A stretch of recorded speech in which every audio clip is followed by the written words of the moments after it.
Super ಆಗಿ ಮಿತಾ ಫ್ಯಾಮಿಲಿಗೆ ನಿಮಗೆಲ್ಲರಿಗೂ ಸ್ವಾಗತ.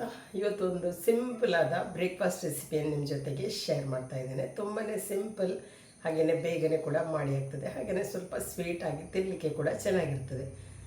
ಈ ರೆಸಿಪಿ ಯಾವುದಂದರೆ, ನಾವು ನೀರು ದೋಸೆಯನ್ನು ಮಾಡೋದು. ನಾವು ನಾರ್ಮಲ್ ಆಗಿ ನೀರು ದೋಸೆಯನ್ನು ಹೇಗೆ ಮಾಡ್ತೇವೆ ಹಾಗೆಯೇ ಮಾಡೋದು. ನಾನು ಮೊನ್ನೆ ನೀರು ದೋಸೆಯ ರೆಸಿಪಿಯನ್ನು ಅಪ್ಲೋಡ್ ಮಾಡಿದ್ದೆ.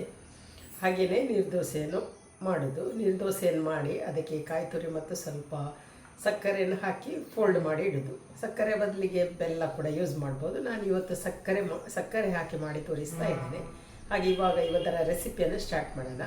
ಇವತ್ತಿನ ಈ ರೆಸಿಪಿಯನ್ನು ಸ್ಟಾರ್ಟ್ ಮಾಡೋದಕ್ಕಿಂತ ಮೊದಲು ಯಾರು ನನ್ನ ಚಾನಲನ್ನು ಇನ್ನೂ ಸಬ್ಸ್ಕ್ರೈಬ್ ಮಾಡದೆ ನನ್ನ ವೀಡಿಯೋಸನ್ನು ನೋಡ್ತಾ ಇದ್ದರೆ ಪ್ಲೀಸ್ ನನ್ನ ಚಾನಲ್ಗೆ ಸಬ್ಸ್ಕ್ರೈಬ್ ಮಾಡಿ, ಸಪೋರ್ಟ್ ಮಾಡಿ. ಬನ್ನಿ ಇವಾಗ ಬೇಗನೆ ಇದರ ರೆಸಿಪಿಯನ್ನು ಸ್ಟಾರ್ಟ್ ಮಾಡೋಣ. ಇಲ್ಲಿ ನಾನು 1 ಪಾವು ಬೆಳ್ತಿಗೆ ಅಕ್ಕಿಯನ್ನು ನಿನ್ನೆ ರಾತ್ರಿ ನೆನೆ ಹಾಕಿದ್ದೆ. ಬೆಳಗ್ಗೆ ಏಳುವಾಗ ಇದು ಚೆನ್ನಾಗಿ ನೆನೆದಿದೆ ನೋಡಿ. ಚೆನ್ನಾಗಿ ತೊಳೆದು ನೆನೆ ಹಾಕಿದ್ದೆ. ಇವಾಗ ಇದನ್ನು ನಾನು ಗ್ರೈಂಡ್ ಮಾಡ್ತೇನೆ. ನಾವು ನೀರು ದೋಸೆಯ ಹಿಟ್ಟು ಹೇಗೆ ತೆಳು ಮಾಡ್ತೇವೆ ಅಷ್ಟು ತೆಳುವಾಗಿ ನಾವು ಇದನ್ನು ಗ್ರೈಂಡ್ ಮಾಡಬಹುದು. ಇವಾಗ ಸ್ವಲ್ಪನೇ ಅಕ್ಕಿ ಹಾಕಿದ ಕಾರಣ ಅದನ್ನು ಒಮ್ಮೆಲೆ ನಾನು ಗ್ರೈಂಡ್ ಮಾಡ್ತೇನೆ. ಇದಕ್ಕೆ ಬೇಕಾದಷ್ಟು ನೀರು ಹಾಕಿ, ರುಚಿಗೆ ತಕ್ಕಷ್ಟು ಉಪ್ಪು ಹಾಕಿ ಇದನ್ನು ನಾನು ಇವಾಗ ಗ್ರೈಂಡ್ ಮಾಡ್ತೇನೆ. ನೈಸಾಗಿ ಗ್ರೈಂಡ್ ಮಾಡಬೇಕು.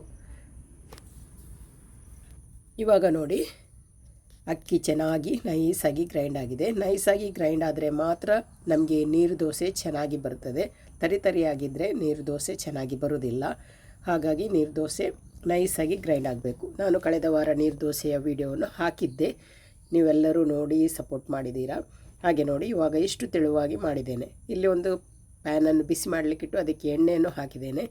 ಪ್ಯಾನ್ ಬಿಸಿಯಾದ ಕೂಡಲೇ ಇದಕ್ಕೆ ಇವಾಗ ಈ ಹಿಟ್ಟನ್ನು ಹಾಕ್ತೇನೆ.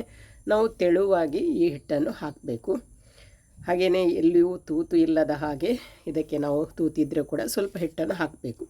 ಇವಾಗ ದೋಸೆಯನ್ನು ಹಾಕಿ ಆಯಿತು. ಇನ್ನು ಇದು ಬೆಂದಾದ ಮೇಲೆ ಇದನ್ನು ತೆಗೆಯೋಣ.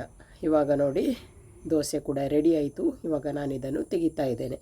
ನೋಡಿ, ಸ್ವಲ್ಪ ಜಾಸ್ತಿ ಹೊತ್ತು ಇಟ್ಟರೆ ಸ್ವಲ್ಪ ಸೈಡ್ ಕ್ರಿಸ್ಪಿ ಆಗ್ತದೆ. ಕ್ರಿಸ್ಪಿ ಆಗಬೇಕು ಅಂತ ಏನಿಲ್ಲ, ನಮಗೆ ಸ್ವಲ್ಪ ಸಾಫ್ಟ್ ಇದ್ರೇ ಚೆನ್ನಾಗಾಗ್ತದೆ.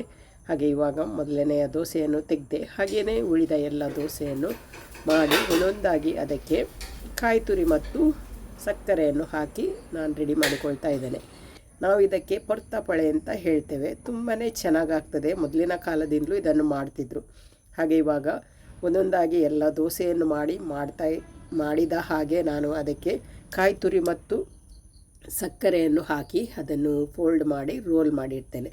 ಇದು ತಿನ್ನುವಾಗ ಒಂಥರ ಖುಷಿಯಾಗ್ತದೆ. ಯಾಕೆಂದರೆ ಕಾಯಿ ತುರಿ ಜೊತೆಗೆ ಸ್ವಲ್ಪ ಸ್ವೀಟ್ ಖುಷಿಯಾಗ್ತದೆ. ನಾನಿಲ್ಲಿ ಸಕ್ಕರೆಯನ್ನು ಯೂಸ್ ಮಾಡ್ತಾ ಇದ್ದೇನೆ. ಬೆಲ್ಲವನ್ನು ಬೇಕಾದರೂ ಯೂಸ್ ಮಾಡ್ಬೋದು. ಇವಾಗ ನೋಡಿ, ನಾನು ದೋಸೆಯನ್ನು ಮಾಡಿದ ಹಾಗೇ ಅದಕ್ಕೆ ಸ್ವಲ್ಪ ಕಾಯಿ ತುರಿ ಹಾಗೂ ಸ್ವಲ್ಪ ಸಕ್ಕರೆಯನ್ನು ಹಾಕಿ ನಾನು ಎಲ್ಲವನ್ನು ಇವಾಗ ರೆಡಿ ಮಾಡಿಕೊಂಡೆ. ನಾವು ಇದಕ್ಕೆ ಜಾಸ್ತಿ ಸಕ್ಕರೆ ಹಾಕಬೇಕು ಅಂತಿಲ್ಲ, ಸ್ವಲ್ಪ ಹಾಕಿದರೂ ಸಾಕಾಗ್ತದೆ. ಸ್ವಲ್ಪ ಸ್ವೀಟ್ನೆಸ್ ಸಿಕ್ಕಿದರೆ ಸಾಕಾಗ್ತದೆ. ಯಾಕೆಂದರೆ ನಾವು ಇದಕ್ಕೆ ಕಾಯಿ ತುರಿಯನ್ನು ಹಾಕಿರ್ತೇವಲ್ವ, ಹಾಗಾಗಿ ಈ ಥರ ಮಾಡಿದರೆ ನಮಗೆ ಚಟ್ನಿ ಬೇಕು ಅಂತಿಲ್ಲ, ಸಾಂಬಾರು ಬೇಕು ಅಂತಿಲ್ಲ, ಏನಿಲ್ಲ. ಹೀಗೇ ತಿನ್ನಲಿಕ್ಕೆ ತುಂಬಾ ಟೇಸ್ಟ್ ಆಗ್ತದೆ. ಇದೊಂದು ಹಳೆಯ ಕಾಲದ ರೆಸಿಪಿ ಅಂತಲೂ ಹೇಳ್ಬೋದು. ಮೊದಲಿನಿಂದಲೂ ಇದು ಒಂದು ರೆಸಿಪಿಯನ್ನು ಮಾಡ್ತಿದ್ರು. ಹಾಗೆ ನನಗೆ ಇವತ್ತು ಬೆಳಿಗ್ಗೆಗೆ ಈ ರೆಸಿಪಿಯನ್ನು ಮಾಡೋಣ ಅಂತ ಅನಿಸಿತು. ಹಾಗಾಗಿ ನಾನು ಈ ಪೊರ್ತಪಳೆಯನ್ನು ಮಾಡಿದೆ. ತುಂಬಾ ಟೇಸ್ಟಾಗಿ ಚೆನ್ನಾಗಿ ಬಂದಿತ್ತು. ಇವಾಗ ನೋಡಿ, ನಿಮಗೆ ಹತ್ತಿರದಿಂದ ತೋರಿಸ್ತಾ ಇದ್ದೇನೆ. ಈ ದೋಸೆಯ ಮೇಲೆ ಈ ಥರ ಕಾಯಿ ತುರಿಯನ್ನು ಹಾಕಿದರೆ ಆಯಿತು. ಎಲ್ಲ ಕಡೆ ಸ್ಪ್ರೆಡ್ ಮಾಡಿ, ಜಾಸ್ತಿ ಹಾಕಬೇಕು ಅಂತಿಲ್ಲ, ತೆಳುವಾಗಿ ಸ್ಪ್ರೆಡ್ ಮಾಡಿ ಅದರ ಮೇಲೆ ಸಕ್ಕರೆಯನ್ನು ಹಾಕೋದು ನೋಡಿ. ಇವಾಗ ನೋಡಿ, ಎಲ್ಲ ಈ ಸ್ವೀಟ್ ರೋಲ್ ದೋಸೆ ರೆಡಿ ಆಯಿತು. ಕನ್ನಡದಲ್ಲಿ ಏನು ಹೇಳ್ತಾರೆ ಗೊತ್ತಿಲ್ಲ. ನಾನಿವಾಗ ಇದಕ್ಕೊಂದು ಹೆಸರಿಡ್ತೇನೆ, ಸ್ವೀಟ್ ರೋಲು ನೀರು ದೋಸೆ ಅಂತ ಹೇಳಿ. ತುಂಬಾ ಚೆನ್ನಾಗಾಗ್ತದೆ. ನೀವು ಕೂಡ ಇದೇ ರೀತಿ ಒಮ್ಮೆ ಟ್ರೈ ಮಾಡಿ ನೋಡಿ. ಹಾಗೆ ಕಮೆಂಟ್ ಮೂಲಕ ತಿಳಿಸಿ ಹೇಗಾಗಿದೆ ಅಂತೇಳಿ.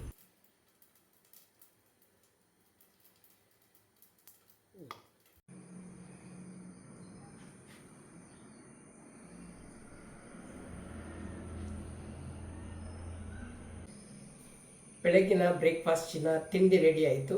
ಪೊರ್ತಪಳೆ ಅಂತ ಹೇಳ್ತೇವೆ. ನೀರು ದೋಸೆ ಮಾಡಿ ಅದರಿಂದ ಈ ಸ್ವೀಟ್ ಮಾಡೋದು. ಇನ್ನು ನಾವು ಟೀ ಕುಡಿತೇವೆ.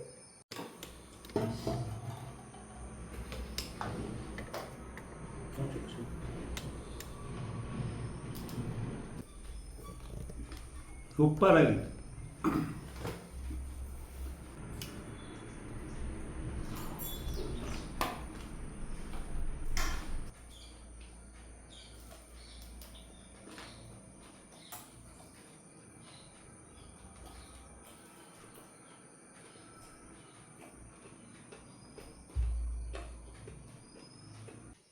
ನೋಡಿದ್ರಲ್ಲ ಫ್ರೆಂಡ್ಸ್, ಹೇಗಿತ್ತು ಇವತ್ತಿನ ರೆಸಿಪಿ. ತುಂಬಾ ಸಿಂಪಲಾಗಿ ಹಾಗೆಯೇ ಟೇಸ್ಟ್ ಆಗಿರ್ತದೆ. ಹೆಚ್ಚಿನವರು ಇದನ್ನು ಮಾಡ್ತಾರೆ, ಅದೇ ರೀತಿ ಇಷ್ಟ ಕೂಡ ಪಡ್ತಾರೆ. ಕಾಯಿ ತುರಿ ಮತ್ತು ಸಕ್ಕರೆಯ ಸ್ವೀಟ್ ತುಂಬಾ ಚೆನ್ನಾಗಿ ಟೇಸ್ಟಾಗಿ ಬರ್ತದೆ. ಹಾಗೆ ಇದಕ್ಕೆ ನಾವು ಕೊಂಕಣಿಯಲ್ಲಿ ಪರ್ತಾಪಳೆ ಅಂತ ಹೇಳ್ತೇವೆ. ಕನ್ನಡದಲ್ಲಿ ನನಗೆ ಏನು ಹೆಸರು ಗೊತ್ತಿಲ್ಲ. ನೀರು ದೋಸೆಯ ಸ್ವೀಟ್ ರೋಲ್ ಅಂತ ಹೇಳ್ಬೋದು, ನೀರು ದೋಸೆಯ ಸಿಹಿ ಒಂದು ತಿಂಡಿ ಅಂತ ಹೇಳ್ಬೋದು.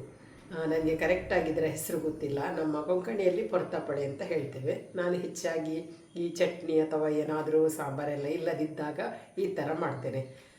ನಿಮಗೆ ಯಾರಿಗಾದರೂ ಇದೇ ರೀತಿ ಪ್ರಾಬ್ಲಮ್ ಅಂದರೆ ಚಟ್ನಿ ಮಾಡಬೇಕಲ್ವಾ ಅಥವಾ ಸಾಂಬಾರು ಇಲ್ಲ ಅಲ್ವಾ ಅಂತೇಳಿ ಒಂದು ಟೆನ್ಷನ್ ಇದ್ದರೆ ನೀವು ಈ ಥರ ಒಂದು ದೋಸೆ ಮಾಡಿ ತಿಂದು ನೋಡಿ ಹೇಗಾಗ್ತದೆ ಅಂತೇಳಿ. ಸೂಪರ್ ಆಗ್ತದೆ. ಅಪರೂಪಕ್ಕೊಮ್ಮೆ ನಾವು ಈ ಥರ ಸಕ್ಕರೆ ಎಲ್ಲ ಹಾಕಿ ತಿಂದರೆ ಏನು ಪ್ರಾಬ್ಲಮ್ ಆಗೋದಿಲ್ಲ. ಸಕ್ಕರೆ ಇಷ್ಟ ಇಲ್ಲ ಅಂತಾದರೆ ಬೆಲ್ಲ ಹಾಕಿ ಕೂಡ ಮಾಡ್ಬೋದು.